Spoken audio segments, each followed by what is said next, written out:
Hey, wait. You're not Will Lowry. Wait a minute. Who are you? Henni! That's you! What's cracking? Missing third host.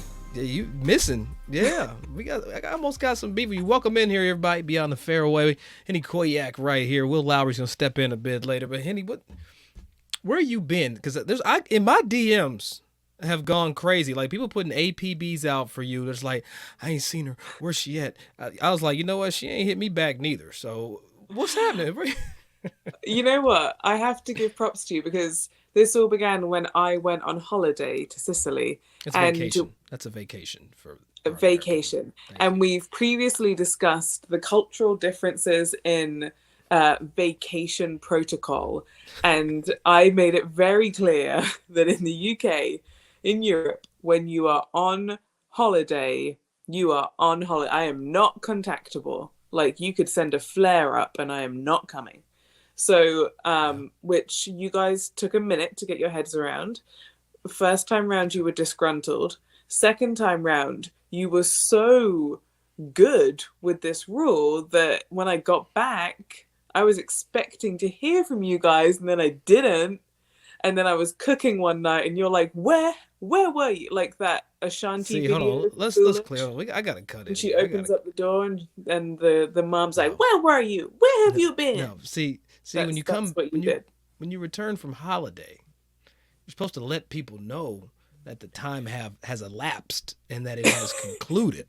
I was enjoying my little privacy cocoon too much. Yeah, see, I saw how you built that drama up. Like, but you gotta also, we didn't hit you up out of respect because we didn't know shit. If a holiday was an hour or 6 months, you know what? You're back. And it's good to see. Look, I'm paid to storytell, so I could build up some drama from nothing, from a dust mite. Well, speaking of drama from nothing, and we're gonna get Will's take on this, and I know there's a lot going on in golf as a whole right now, but let's start the American Century Championship. Steph Curry got the W in this event. Did it reverberate across the pond that Steph won the celebrity event? Does nobody give a shit over there? Like, it's just a celebrity. No, you didn't hear anything about it? Let the record show that Henni is shaking her head no. No, I didn't know about it. I didn't know about it until you text me about it today. Yeah. And I still don't quite understand what the stuff...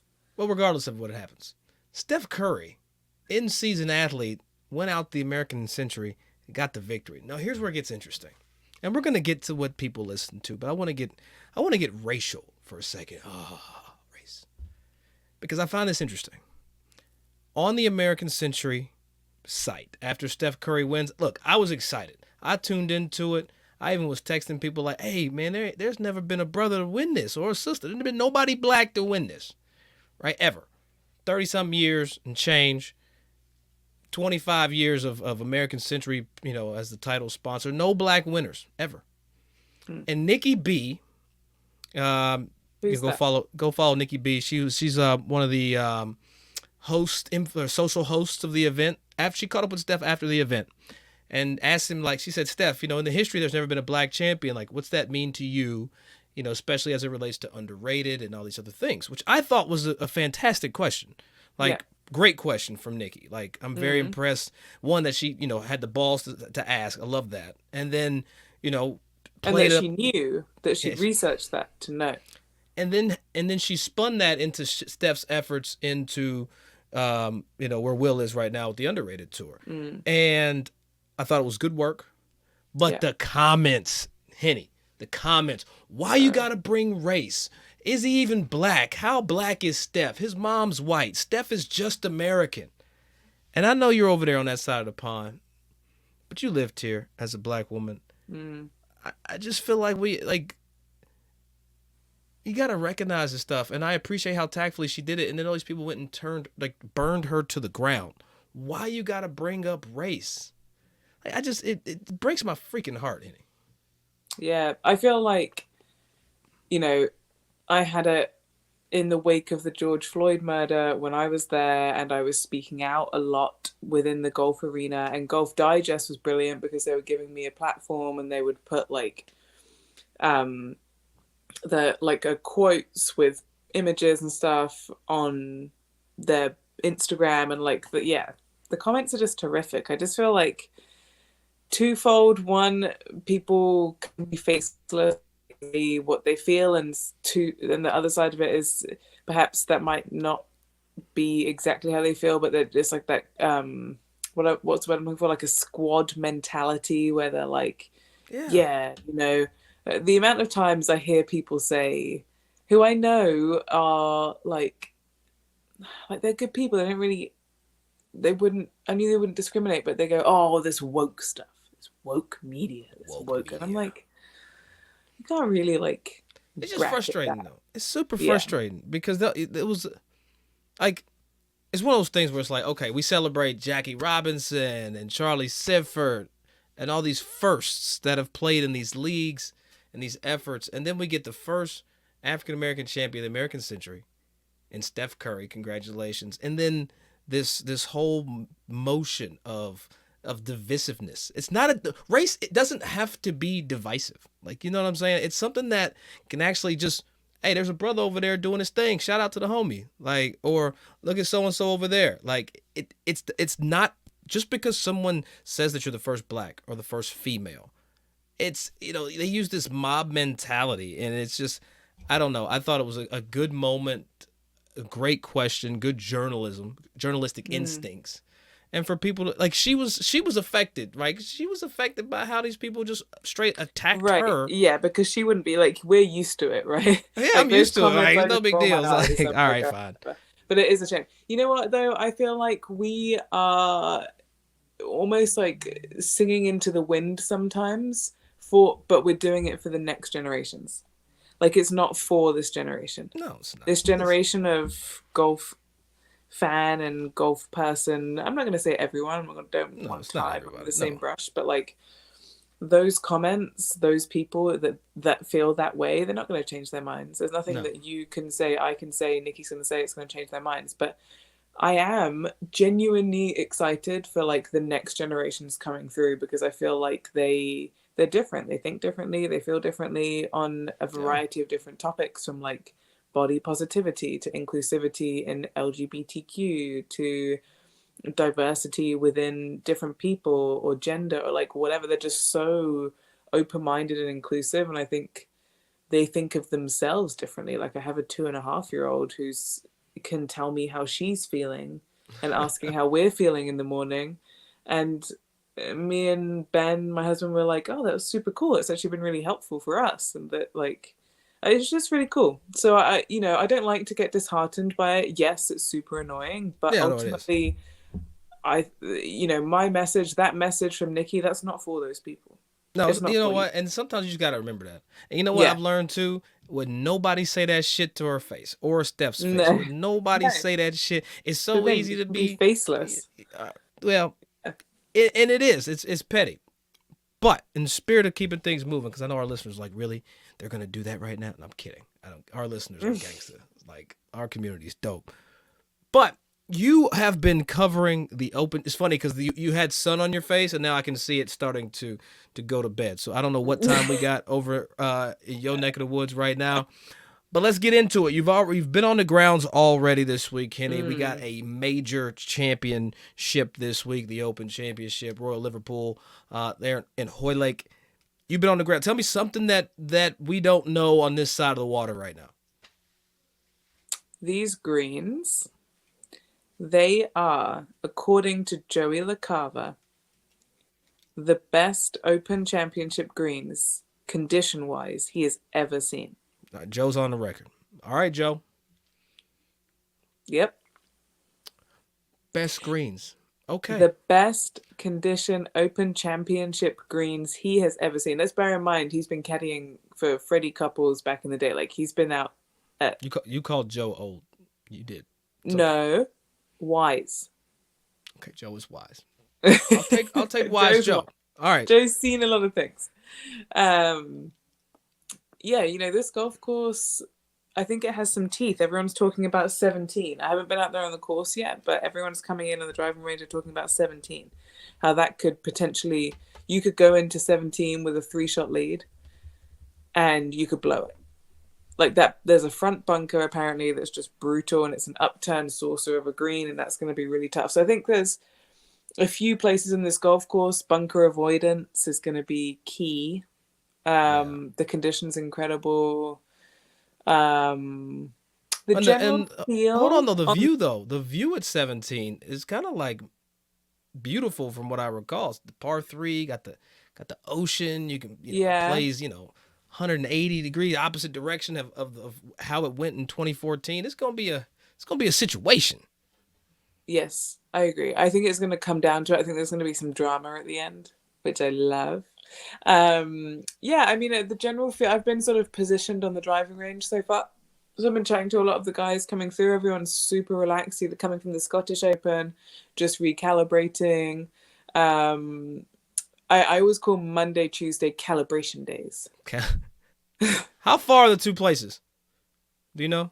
No, that's a good question. I know a lot of people, it's driving distance. It is, because I have no frame of reference on this side of the water. I'll tell you what, I will Google Maps it.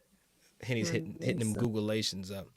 But is this, while you're looking at that, and we'll get back to it, it's 4.5 hours drive. Oh, that's down the street.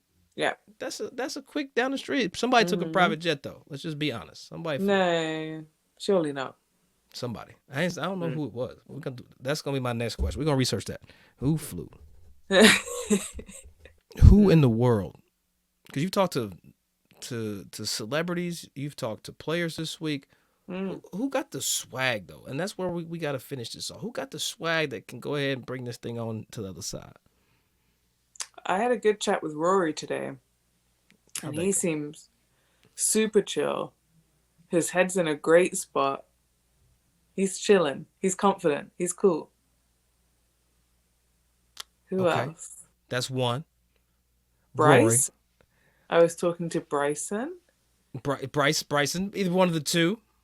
Skinny boy Bryson. Yeah, skinny boy Bryce. Yeah, he seemed pretty. I can always tell if a player's like edgy on a Monday, Tuesday on calibration day, or if they're trying to like just cool, confident swag, like dial in. I think the demeanor says a lot. Well, who's kicking whose ass? That's who I care about. Who do we need to bet on? Let's show those points bets bracket real quick, and let's talk through some of these odds. We got Scotty Souffle going off 60 or 650. Rory's, he's top tier.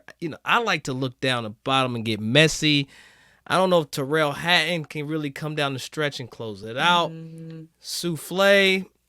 I know I said Scheffler and Schauffele. I'll call them both Souffle at this rate. I like Richard Fowler. I'm going to be honest with you. He looks smooth at Wimbledon. He's coming off a dub. His putter's back putting, doing what the hell it's supposed to do. I like him. I'm not picking Ricky. It's too early in the week for me to pick because it's Monday. I haven't done my reconnaissance. But I like Ricky. On that list, the name that's standing out to me is Jon Rahm. He had a week off last week in Ireland with the fam, chilling. That's a confident move. That's a baller move. I like that move. Okay. Yeah. All right. So, I'm putting my money on John. Okay. Henni going with Jon Rahm. But before we do that, we picked up some sound there at Tahoe last week with Andrew Whitworth. And Henni, let's go ahead and welcome Andrew Whitworth in here. It's time to go beyond the fairway. Roll it. Beyond the Fairway welcomes in Andrew Whitworth. Andrew, what's good, baby? How you been, man? Oh, baby, I'm good, man. Out here at Lake Tahoe, it's beautiful. I'm good. Let me ask you this. You got the FedEx Cup trophy under your left elbow. What's your first thoughts when you just look at this thing, man? Well, I see the very first name on the top right there.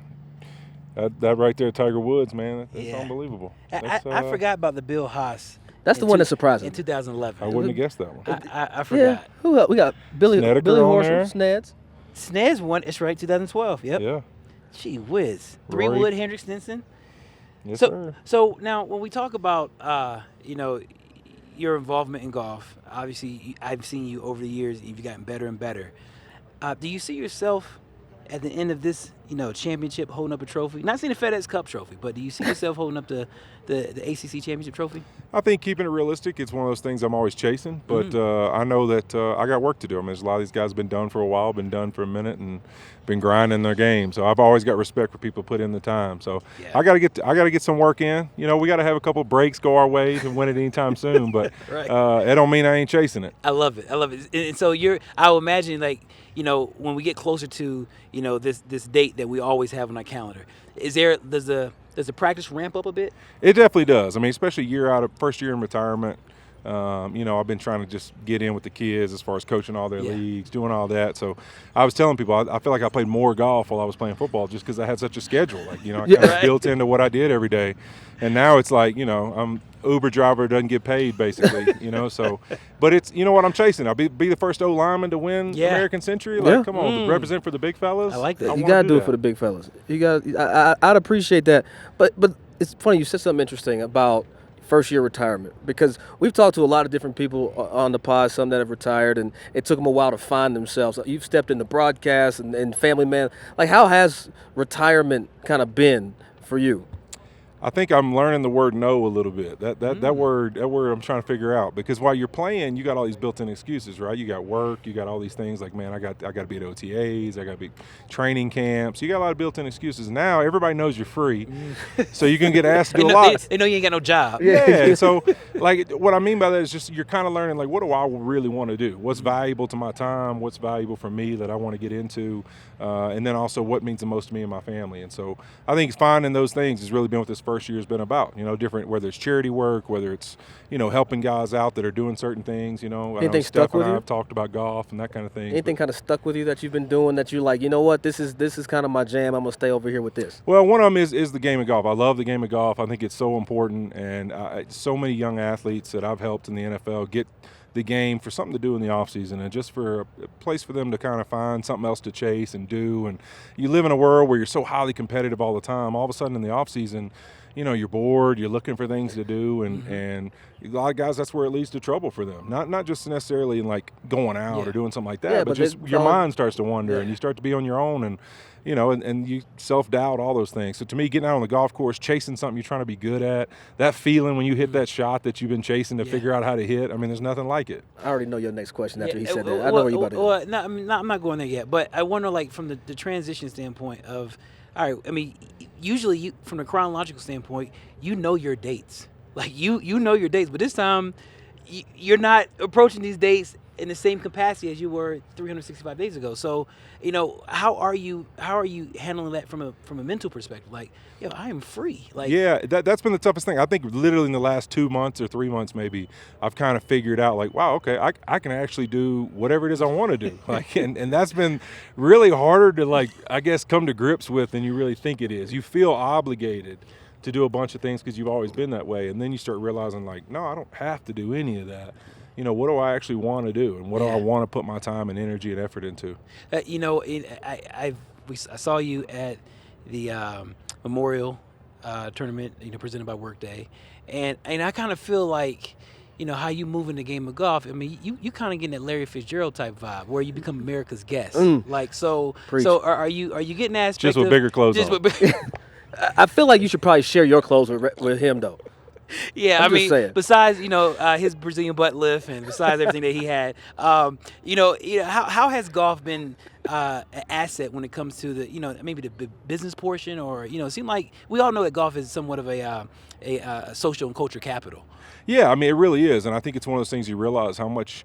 I just think of the relationships and different things I've gotten the really cool opportunity to do have come from guys I've met on the golf course or at a golf event, and you just form that unique bond where you both love this game, and then you get to talking about other things, and next thing you know, you're doing something, speaking at an event for them, or you know, being a part of something they're doing. And I think that part to me is one of the things guys may miss a little bit while they're sitting there thinking about whether they want to play golf. Is really there's also a relationship component to it, and just getting out on the course and going for a walk with some guys and talking life. Like there's, to me, like that's one of the things I love the most about the game. What about a week like this? Like, what do you look forward to when you come to Tahoe? I mean, we got the lake, the setting is fantastic, but about the people. What are the things like you look forward to this week? There's a couple. One of them is my kids actually realized I did play sports.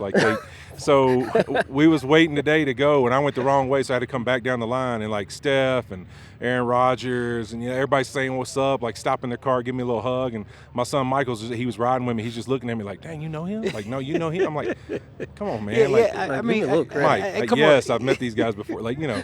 We've played golf before. Like, what are you talking about? So it's just funny, how they in their world, none of those things correlate or go together or anything. So that part's a lot of fun for the family, just to get out here and be around everybody. But yeah, even for me, just catching up with guys that I used to play with, or I know D. Ware and I, we used to go head to head years and years ago, out on the football field. So when we see each other here, just big old bro hug. It's all love, right? Oh yeah, I mean, it's so good. So catching up with guys like that, it's a lot of fun. And then I get some nightmares. Freeney's, when he's here, I used to have some nightmares is going against Dwight Freeney. So, it's all those type things, man. Just catching up with guys. So, when we talk about, your colleagues who are playing and former, teammates, opponents, who is the golf game that you really admire here in the field this week? I think there's a lot. I mean, obviously there's a lot of guys that are good at the game and you got a lot of respect for. I think for me, having played with Steph, just at a round of casual golf, not just out here with the fans and stuff, it's really special to me how some guys just have this unique ability to do things athletically and just make things happen. Seeing him make shots out here and some of the crazy spots he can put himself in and still hit a ball to a foot or whatever and make it. It's wild. And playing around a golf with him, it'd be like that. It's like he bombs the ball, obviously, but he put himself in spots and you're like, oh, this hole's dead. And the next thing you know, he's like a foot out, or he makes the shot from somewhere crazy. And you're just like, man, how you see him on the basketball court do that. But it's the same thing in the golf game. He doesn't change. That's my thing. Right. It's why he just has this unique feel of I see something, I feel like I could do this, and he'll go in, and he can make it happen. And to me, that, I've never played with somebody and just been like, how do you do that? It's like a bit of artistry, a little bit. It really is. Yeah. He's good at putting the ball through a circle. Right. Yeah, that's it. Bottom line. It drives me nuts. And you play with Steph, but I think Steph got you the last time y'all played, though. I brought it up, Andrew. That's what I'm hearing. There's rumors circling. Bro, you better cut this interview short. Catching straight. I'm just saying. Talking about the beauty of the game.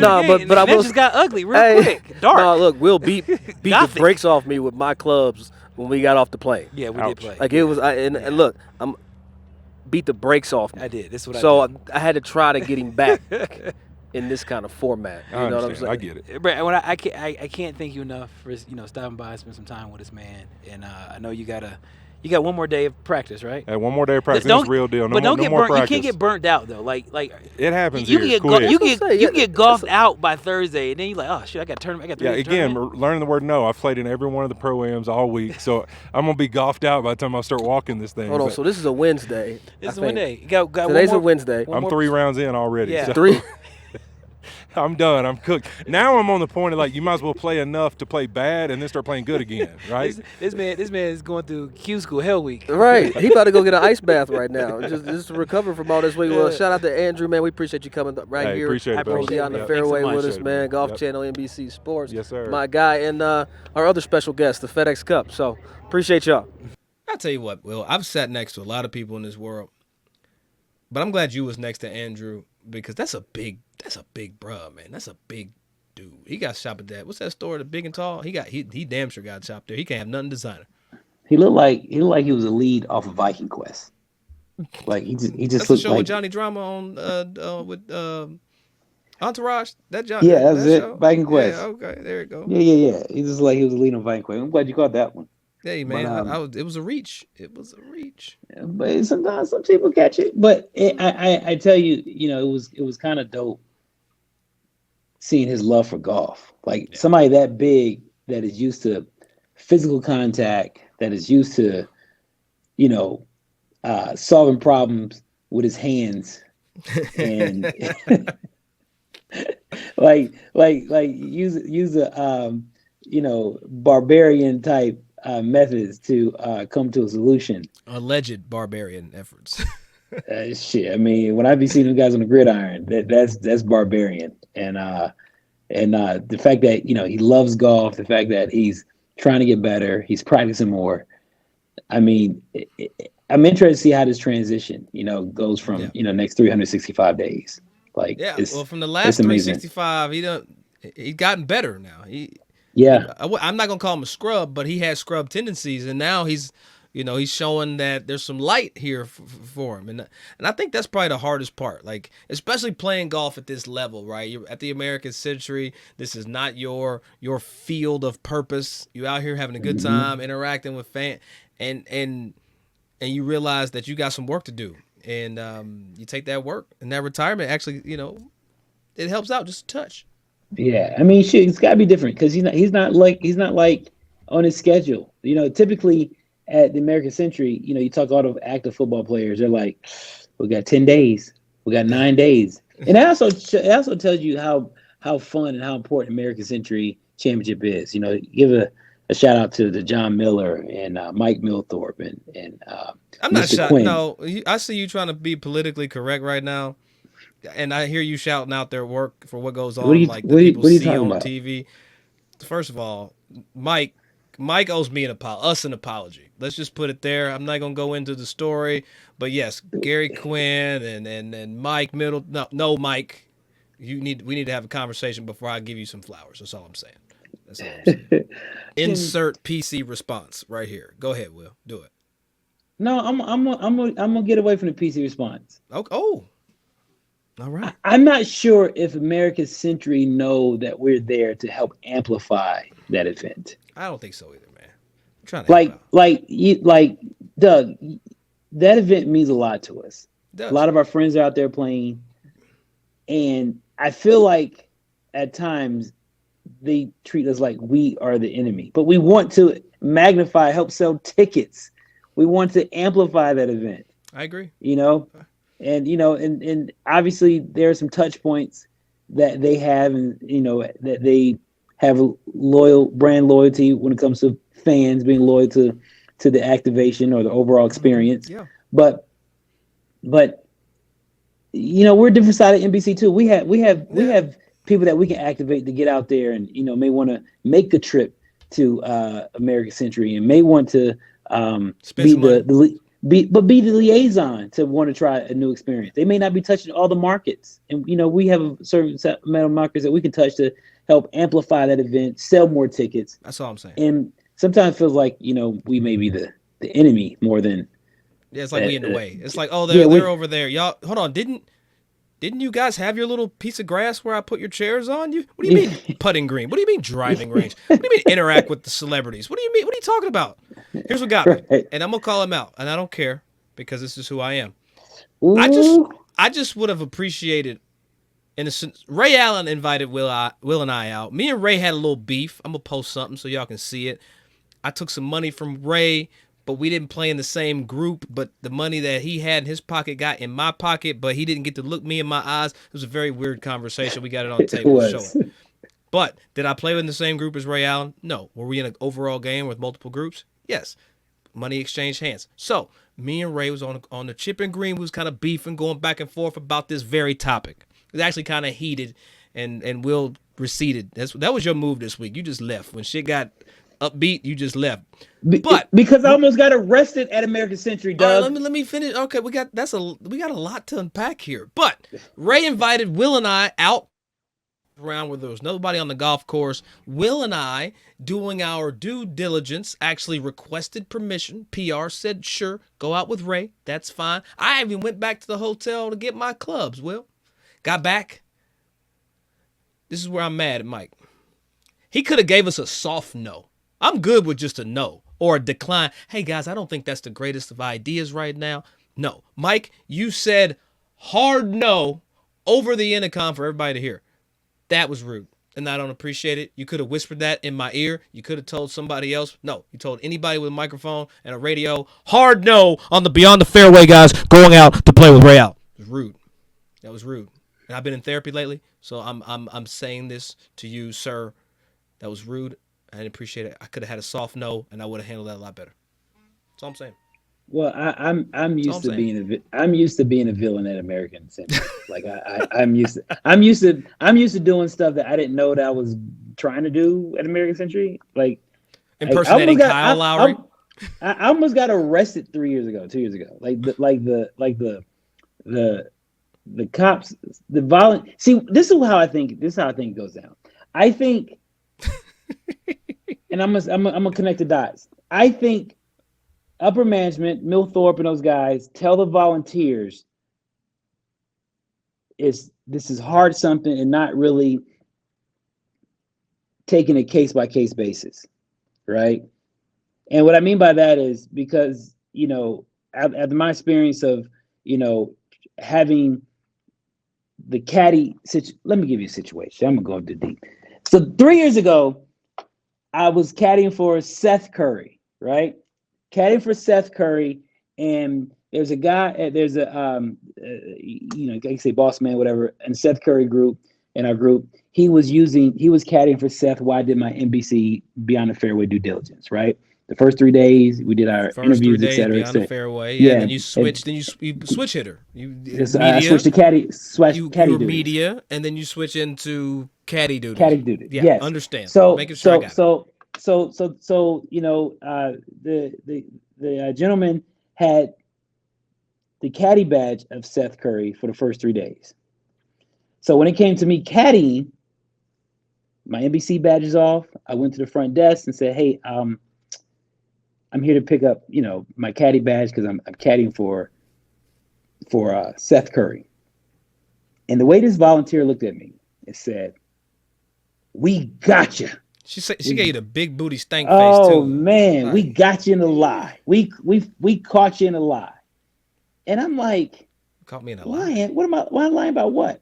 And and I don't know. It was also because I was also in a tent, early that week because I think if you're an NBC employee, you're not allowed to be in a tent. But I was there for previous 13 years as a caddy, so I probably didn't catch that memo. No, my fault. But any memo you didn't catch. But nobody told me that I was in a tent wrong. They just whispered around me. So and then, the tent is a hospitality area that's next to the driving range, which is where the celebrities come eat. Their families are welcome to come in, and their caddies as well. So it's a kind of a family chalet of alcoholic beverages and food. But you have to have certain acts. You got to be somebody to be in there. Let's just put it like that. Absolutely. So by me caddying for Tim Brown the first 9-10 years, I used to always go to tent. This before Beyond the Fairway You had access. I had access. That's fair. So I may have kind of thought I could still do the same thing. I've been there for 10 years. Everybody knows me, whatever. Well, these volunteers didn't know me. So when I finally asked for the Seth Curry badge after being in tent that week, she was like, "We caught you." She hit you with that coming to America, didn't she? Oh my God. Every cop was coming around they surrounded me. And I was just like, "Oh, this is necessary." And then Steph and his bodyguard Yusef had to save me from getting arrested. It was so bad. And I don't get embarrassed. I still wasn't embarrassed. I felt like it would have been good content now. It would have been good content now. So I say all that because the volunteers go a little hard and heavy, which they're doing their job. I think it reflects leadership for sure. And when I asked for the badge this week, because my NBC duties was over, I was over there at the volunteer the volunteer registration, whatever, at the tent, whatever. And I was like, "Hey, I'm caddying for this gentleman, Don Cheadle." You had Cheadle with you. He was with me. And then, cool, everything's fine. The next morning, somehow communications got mixed. I get there and I see the young lady. I said, "Here, can I get the badge, whatever?" She's like, "Yeah, somebody here's caddy for Don. That's what I heard." I said, "I don't know what you heard, but Don was right here with you last night." And she was like, "Yeah, you can't come in until we get that squared away." Like, what? That's when you pull that NBC badge back out and be like, "Well, I'll stand right here until you get this shit figured out." And then, get this, Doug. Me and Don Cheadle was on the range. This is the day before. I'm kind of all over the place with my stories. The day before, Don Cheadle and I was on the driving range, and a volunteer came up to me and Don and said, "Hey, guys, I know neither of you are celebrities. You guys need to get off the range. Like right now, the last group are coming in to come practice. I'm gonna give you guys a couple of golf balls to hit, but again, that's nice. That was kind. That was a kind. Yeah, gesture. It was kind. But me and Don we were Don talking about Cheadle, that. one of the few Don- A-list celebrities in the field. Right. Like mega. He's like AAA. Like, yes. he getting in So first. Don and I broke that thing down for probably 2 days. It was like, this guy didn't even ask, like, who are you guys? The like, other dude thought it was me. He thought it was us still out there. Yeah. It was so bad, man. Like, it just, and I get it. I get it. You know, I get what NBC, with Milthorpe and John Miller and Gary Quinn, what they're trying to do. You know, they're trying to make sure they have a great experience for the celebrities. I 100% get that.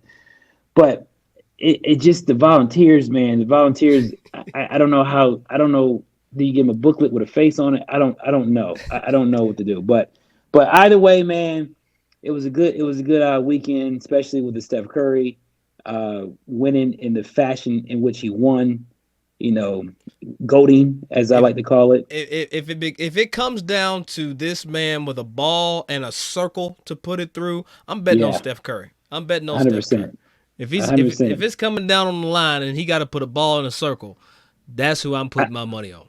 I think the only thing, I mean, shit, he got to go master this cornhole thing now. I mean, what else is there left for this guy to do? Yeah, I think he's going to challenge you in pickleball next. That's going to be his next. Well, just like how I feel about golf, I'll bust his ass in pickleball too. So it doesn't matter. Man, I think with Steph, man, I just feel like I ain't never said this about nobody, and I ain't trying to like ride or jock, no shit like that. But what can he not do? Like he must. What can Steph not do? And I'm not trying to be on team Steph Curry, because if I go play golf, I'm gonna bust his ass. If me or you played in the American Century, we'd win. It's just a fact. But what can he not do right now? I really think, man, and I hope he probably doesn't listen to the show, and I hope he doesn't. I really think he is absolutely. I think, when people say that comment, like, I mean, God spent a little more time in making you.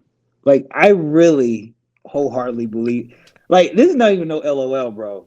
God loves us all. He loves us all Equally. Equally. That's his children. I hear you. Equally. And Steph is a believer. He's a family man. He believes in Lord Jesus Christ. He believes in God for sins, all that. But I still believe that Yahweh, Jesus, all of Emmanuel, God, whatever, Savior, all that. Lord.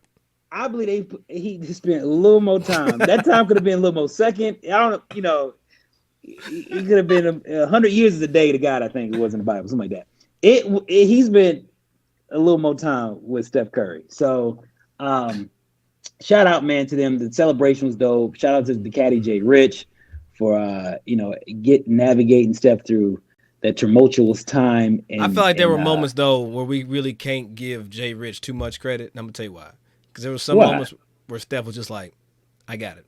I saw the broadcast. He's just all right. I'm good. I got it. Yeah, but you know what? But hold on. That sounds a good caddy too. I'm kidding. I'm messing with you. That sounds a good caddy staying out the way too. So bars.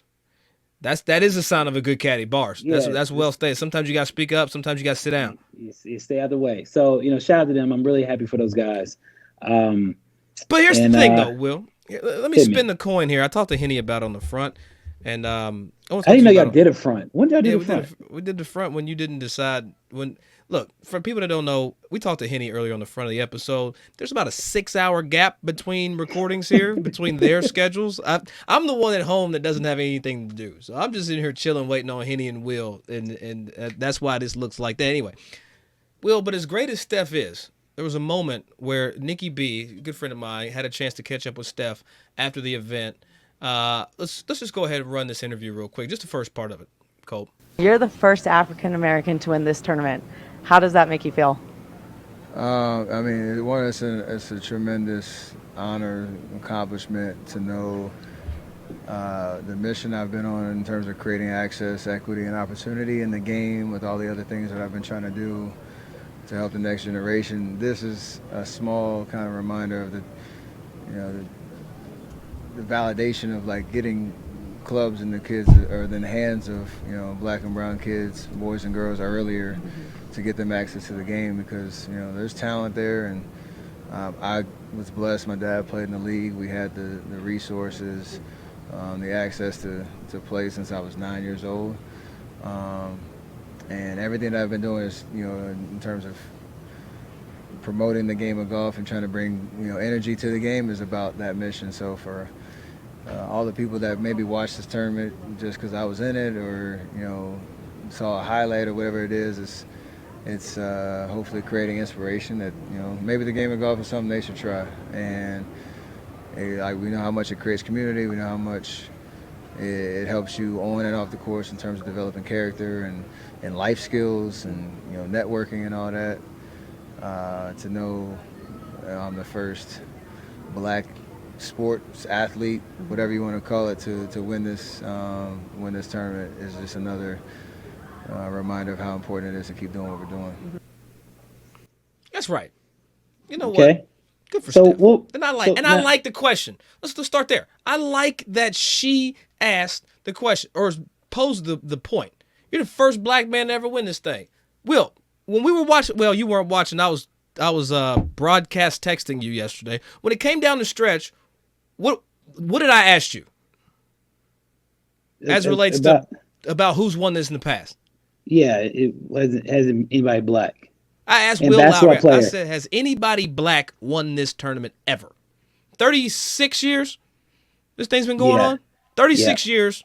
Has there ever been anybody black win this championship? That's an honest question. Look, for the white people out there that feel uncomfortable right now, that's what we ask each other. Hey, man, anybody black done this before? I'm a first? Okay, cool. That's what we do with. That's a common question. That is a very common question. And for the comments, Will, because that makes us kind of be woke. And our black woke. Black woke. There's two different wokes. Now there's two wokes. It's Black like woke. it's like ER and A. You got to distinguish between. Right. Somebody's gonna get that and laugh right now. No, No, but it's the comments, man. It's like, why you got to bring race into this? Hold on, these are comments from the Instagram post. From the post that we just the audio that we just wrote. Unnecessary question. Are you the first person with 7 freckles on your face to read this? That's what somebody like trying to be punny and funny. And these are white. These Caucasian men. These are white people asking that. If it's their real account or they're not, if their burner accounts are Caucasian, yes. Okay. Here we go, having to bring race into it. Unbelievable how dumb our world has become. Congrats on the win. Who gives an actual piss about what race he is? I care. I care about it. It matters to me. Doug Smith cares that Steph Curry, black man, won this tournament. I care. Isn't it crazy? Isn't it crazy how race? But isn't it crazy how race don't mean nothing to an unarmed black man walking down the street? Don't mean. I'm afraid to get my mail at night by myself. Right. My mailbox is across the damn street.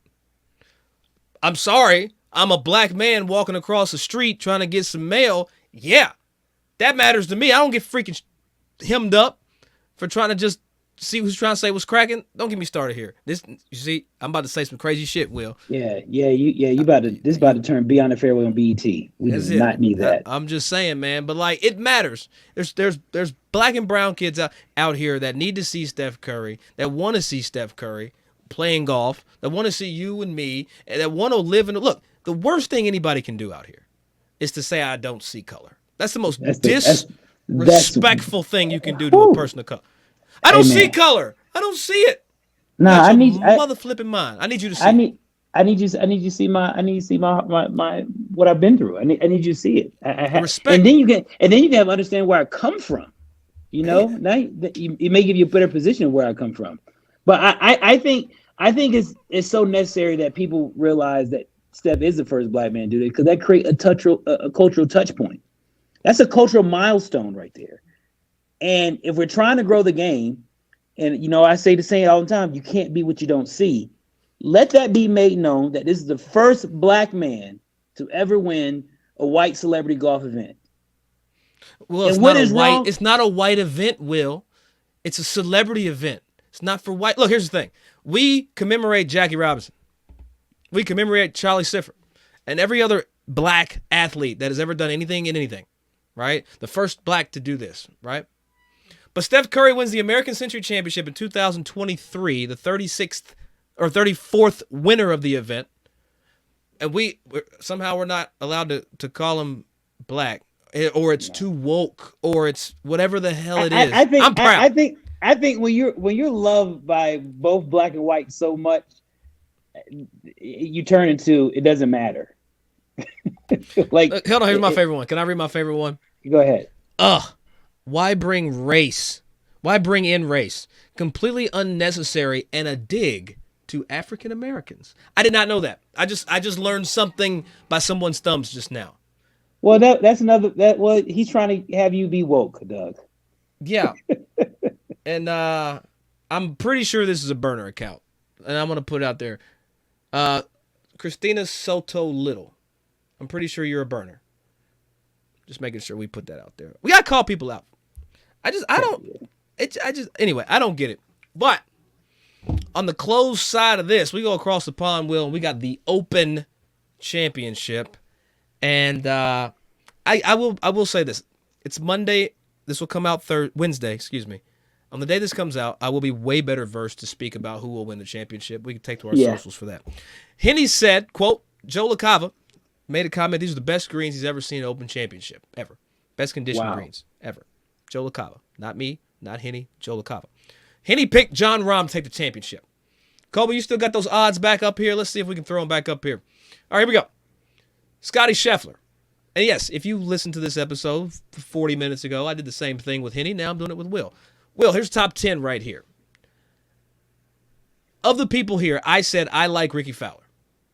Last time Hoylake was here, Ricky Fowler finished second to Rory McIlroy. Just saying. Can we get a little love here? He knows how to play the golf course. Looking at the numbers, looking at the odds from PointsBets, what do you see Will Lowry? I'm between Ricky Fowler and Cam Smith. Repeat. I'm looking at Cam Smith to go back. Who's the last person to go back-to-back in the Open Championship? Go. Tiger. No. I don't know. I didn't know that one. Padraig Harrington. Padraig Harrington. Damn it. Yes, it was. Padraig Harrington. And give some to our producer who was quick on the ones.